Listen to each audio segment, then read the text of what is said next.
রাজনৈতিক পট পরিবর্তনের পর সময় যত গড়িয়েছে তত স্পষ্ট হয়ে উঠেছে দেশের ব্যাংকিং খাতের নাজুক পরিস্থিতি। একে একে বের হয়ে আসছে খেলাপি ঋণের প্রকৃত চিত্র।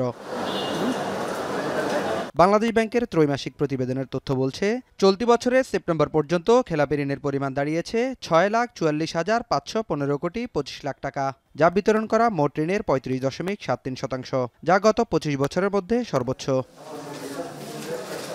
পরিবর্তিত পরিস্থিতিতে অর্থ পাচার আর কাগজে ঋণ বিতরণ বন্ধের কথা বলা হলেও প্রতিবেদনের চিত্র উল্টো কেন? অর্থনীতি বিশ্লেষকরা বলছেন, গত ১৬ বছরে আওয়ামী লীগ সরকারের সময়ে ব্যাপক অনিয়ম, প্রতারণা ও দুর্বল নজরদারি ব্যাংক খাতকে নিয়ে গেছে খাদের কিনারায়। বাংলাদেশে যেটা হয়েছে, খেলাপি ঋণ বাড়ার এত কারণটা হচ্ছে যে রেগুলেটরের দুর্বলতা ছিল।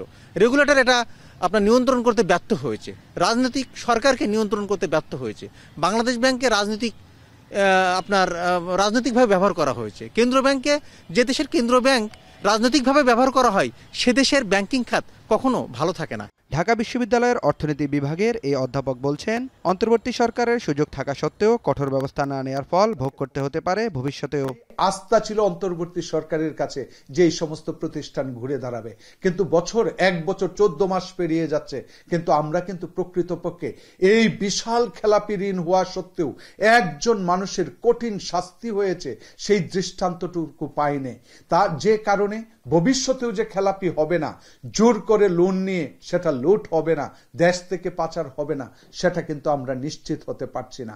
১৯৯৯ সালে ব্যাংক খাতে খেলাপি ঋণের হার ছিল রেকর্ড ৪১.১%।